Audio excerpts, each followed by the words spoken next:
UFC 259, Blachowicz versus Adesanya takes place this weekend, and there are so many big names on the card. This is such a stacked card, top to bottom. However, a lot of those big names are going to take away the spotlight from some of the young, talented prospects that aren't going to quite get the attention they deserve. So that's the point of this video today. These are my fighters to watch out for at UFC 259 this weekend. Pay attention because there are some savages that you might not have heard about, but most of you have probably heard about them, but I'm going to ramble about them anyway and talk up how great they are. Starting with the greatest of them all, and the savagest of them all, Sean Brady is a very dangerous man, and I'm not just bringing him up because of his back tattoo, which is amazing by the way, and is only second to maybe Alexander Volkov's tattoo. It's a very similar theme. I like Sean Brady's style. He's a very dangerous man. He's got the grappling in his back pocket, and recently we've seen a lot more of his striking out there against Christian Aguilera. Looked great on the feet in the first round, landed some great shots, eventually got the one-armed guillotine choke in the second round. Before that, he beat Ismail Nurdiev. But I want to talk about his UFC debut first, because when he first got to the UFC and took on Court McGee, a very dangerous veteran, don't get me wrong, it's not an easy test to get yourself into the UFC. However, it is also Court McGee, and Sean Brady did have some problems with Court McGee. It was a very close fight. I thought Sean Brady secured the second round, but if he doesn't secure the second round, it's a very close fight, and Court McGee definitely won the third. Sean Brady definitely won the first, don't get me wrong, and he was completely tuning up Court McGee in the first round, even dropped him at one point as well. However, he got a little bit ahead of himself in that fight, didn't pace himself accordingly, and slowed down in the third because of it. He's been 5 rounds before at LFA, which I really like about him. However, in his next fight against Ismail Nurdiev, he was the guy on the receiving end of a barrage in the first round by a great striker in Ismail Nurdiev and a very explosive young guy at the time, Austrian Wonder Boy, everyone was calling him. He was a very touted prospect himself, coming off a big win over Siar Bahadazada, no less. Great fighter Ismail Nurdiev, put it on Sean Brady in the first round, and we saw that Sean Brady had worked on his game and worked on his pacing to bring it back in the second and third of that fight and get the control time, utilize his takedowns. Now he's put it all together. He's got the stand-up as well. We saw that against Aguilera. I can really trust him going out there and getting the good win over Jake Matthews, who's a very dangerous guy, don't get me wrong, and also could be on this video talking about as the next big prospect. However, he is against Sean Brady, who's the undefeated guy, who's a little bit better in my opinion and is going to get the win over him. But both of these guys are very talented. I think Sean Brady's going to go out there and get the job done. I like his amateur experience. I like that he hasn't been fed complete cans his entire career. That's a really good thing. Often when we see guys get to the UFC like KB Buller, he loses to Tom Breeze immediately because he was completely can-fed and not ready for the level of skill whatsoever that we had in the UFC. And I like seeing Sean Brady take on some decent tests over at LFA where he was a headliner twice, which means he's been 5 rounds. He's got 5-round experience going for a decision. He's got a 4th round finish as well by TKO. He beat a guy in Taj Abdul Hakim who was 8-1 at the time, another guy in Gilbert Urbina who was 5-0 at the time.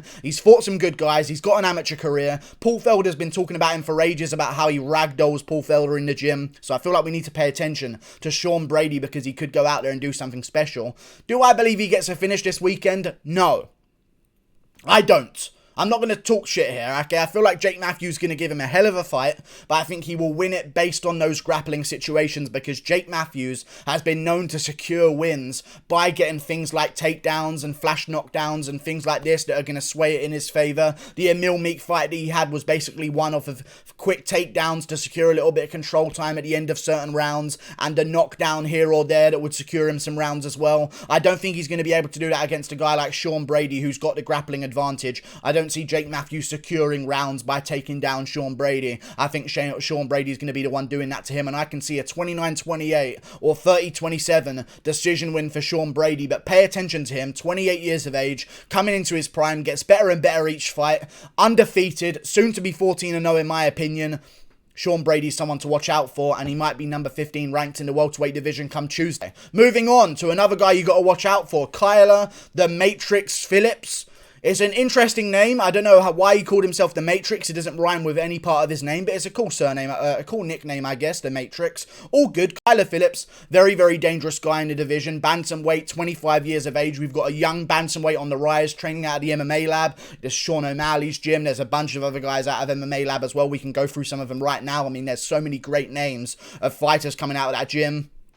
Starting with Benson Henderson, of course. You can look down the list. There's Alex Caceres, who's recently coming off a win. Brian Barberina is in the UFC as well. Tim Welch, of course, Sean O'Malley's coach. Jared Cannonier is training out of that gym. There's a lot of fighters training out of that gym. Mario Batista is also on the card this weekend, so he's got a perfect training partner at bantamweight to get him to the fight this weekend, and they're both fighting at bantamweight as well. Looking forward to Kyler Phillips making another fight in the UFC. He's had a good few fights so far, but I will say this. He has not fought a great level of competition. Don't get me wrong, Gabriel Silva was a good win, and that was a decent win, and it was a scrappy fight, and Kyler Phillips got the job done every single round and looked great. But other than that, the big test of his career was Victor Henry, 14-4, and he lost that fight by split decision. Now, he might have won that fight. Of course, one judge thought he did win that fight. However, that big jump up in his career changed his dominance to very close fights. So he's a very interesting contender to watch out for. I've picked against him here on the weekend again for Song Yadong, but everyone already knows who Song Yadong is.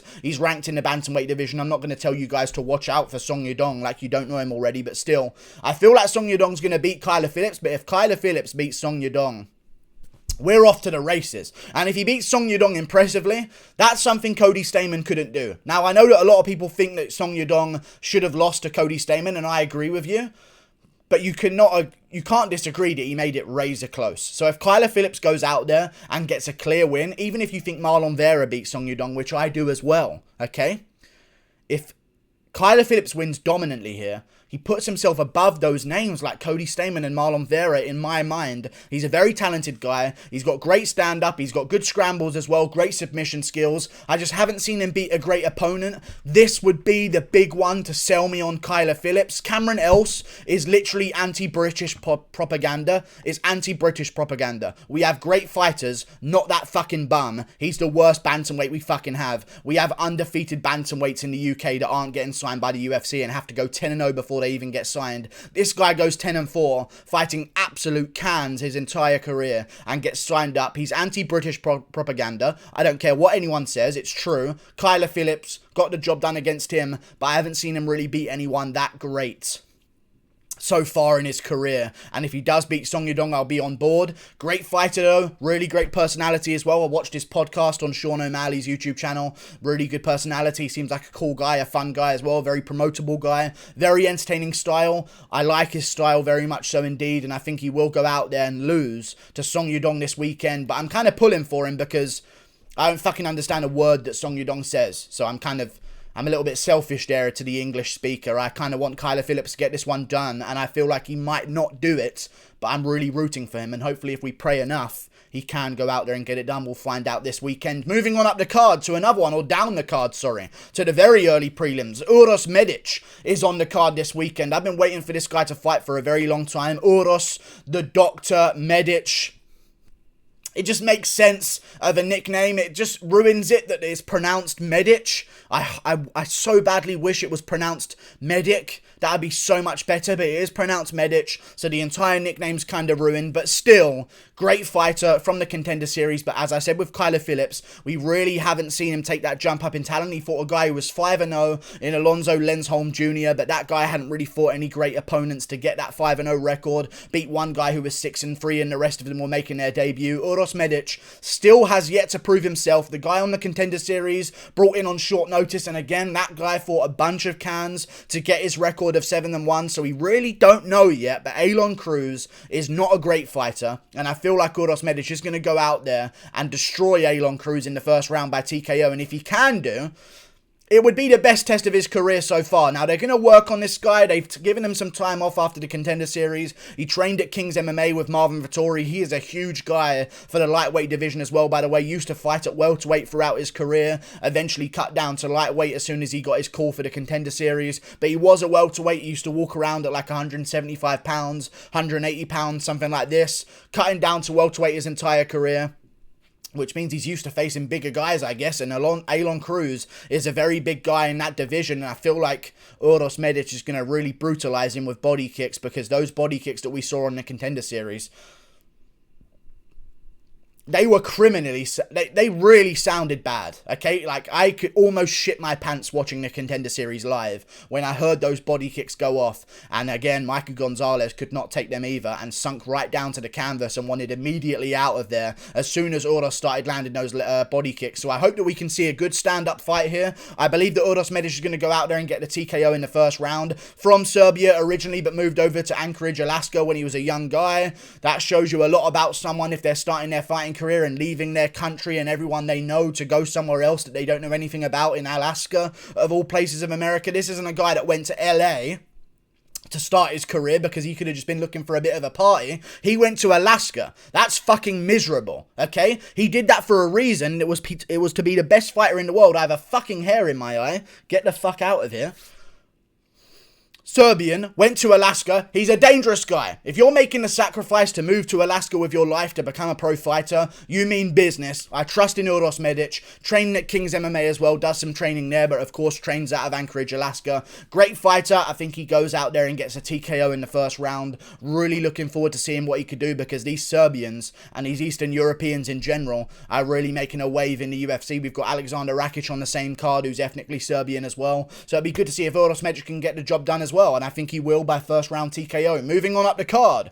Down the card, even more, sorry. Carlos Ulberg is fighting Kennedy Nzechukwu. Or wait, is Ulberg above Uros? I think he is, but still, Carlos Ulberg is taking on Kennedy Nzechukwu. Now, we don't know about Carlos Ulberg. We know that he's got great stand-up. I'd like to see someone shoot a good takedown on him. That's just my honest opinion, okay? If someone shoots a good takedown on him, we can learn stuff about Carlos Ulberg. But then again, he is in the light heavyweight division. And as we know, the middleweight and light heavyweight division are notoriously the worst in terms of talent. Other than maybe heavyweight in the UFC overall. I mean, they are absolute fucking shambolic divisions in terms of talented fighters. I mean, Kennedy Nzechukwu is not a good fighter and he's 7-1. And that sounds funny to you guys, okay? He's really not good. Watch any Kennedy Nzechukwu fight and I dare you with a straight face comment down below saying that Kennedy Nzechukwu is a great fighter because you're chuckling as you type that comment because you know it's not true. Kennedy Nzechukwu is absolute garbage. He won his last fight to Darko Stosic by basically having a magnet in his groin and Darko having a fucking metal toe or something because he kept cracking his nuts and Kennedy Nzechukwu would just go down and get points for it and win rounds based on that. He's not good whatsoever. He has no idea what he's doing. I feel like Carlos Ulberg's going to go out there, look really good on the feet against Kennedy Nzechukwu, who doesn't really shoot too many takedowns anyway, and I think Ulberg's going to have a fun day on the feet with him and get a TKO in the first round. Now, maybe Kennedy Nzechukwu has taken this time off to improve his game, and we're all surprised, and he shoots a perfect takedown, and we find out that Carlos Ulberg has no grappling whatsoever. I trust him. The CKB guys, worst strikers, they all have the same problem with the grappling, and they've all seemed to do okay with it in their career so far. Brad Riddell has shown great takedown defense in his career. Israel Adesanya, not too many great wrestlers have shot on him, good shots. I know Yoel Romero, he fought him, but Yoel Romero doesn't really get anyone to the ground with his wrestling whatsoever. But CKB guys seem to have a good base of takedown defense that's built into their game because they know what their problem is. They're all strikers. They're all got to work on their takedown defense. I trust in Carlos Ulberg to follow suit with the rest of the CKB guys and have that decent takedown defense, at least against a guy like Kennedy Nzechukwu. Also, he has a ton of kickboxing experience. He won the fucking King of the Ring tournaments twice in New Zealand. He's got a lot of experience for kickboxing. Also turned down a job on The Bachelor New Zealand to be an MMA fighter. So he had an option to make money for not being punched in the face. And he chose to make money for being punched in the face. We're talking about sacrifices here. I just mentioned it with Uros Medic. Ulberg's doing the same thing. He's got great stand-up, had a good KO on the Contender Series against an 8-1 guy. So clearly he's passing with flying colours, these big jumps up in competition. I think he'll pass again against Kennedy Nzechukwu and get the job done by first round TKO brutally because Kennedy Nzechukwu has no fucking idea what he's doing with his hands. And that's about it. Carlos Ulberg's dangerous though, man. And he's very marketable. I know he's 3-0. And I know that the UFC schedule, which is a $5 billion company, claims that he is 5-0. They're embarrassed to say that he's 3-0. You shouldn't be embarrassed. He has kickboxing experience. He's a big name. He's already got like 60,000 Instagram followers. So I don't think they should be embarrassed about his record. Show the man's record. He's 3-0. No need to lie, UFC. He's not 5-0. He's 3-0. It's okay. We don't always have to have 5 fights before we get into the UFC. This is the light heavyweight division. You happily just re-signed Mike fucking Jackson at the same time that you cut Alistair Overeem and JDS. Don't start playing fucking games with how you're allowing certain people to be promoted when they get signed to the UFC. You've signed Mike Jackson back to the UFC at the same time as cutting Alistair Overeem and JDS. You fucking ashamed. I fucking hate this company. It's so fucking dumb. I've got another hair in my mouth. How? I actually don't know how. I keep getting fucking hairs in my mouth. Just a moustache. See you later, though. I'm going to go now. I'm actually pissed off now. Sorry, goodbye. See ya. Carlos Ulberg's probably going to win, so yeah, pay attention to them. Sean Brady, Uros Medic, Phillips is probably going to lose, but if he wins, it's fucking boom. We're off to the races, and he's going to be a real contender in the bantamweight division, and a young one as well. I would mention some other guys on the card, but I think they're going to lose as well. Like, Casey Kenny is also a guy to probably watch out for, but I think he's going to lose. And I've already done breakdowns for some other fighters on the card as well, so I'm not even going to fucking go into it. Uros Medic, check him out. Carlos Ulberg, check him out. They're both savages. Those are the main ones. You probably already know who Sean Brady is. If you don't, where the fuck have you been for the past 2 years? He's an absolute savage, and he's probably going to be number 15 come Tuesday morning. We'll see. Goodbye. Those are my fighters to watch out for. All of them win impressively, other than Phillips. Goodbye. See, click that button up there. Like and subscribe. Toodle pip.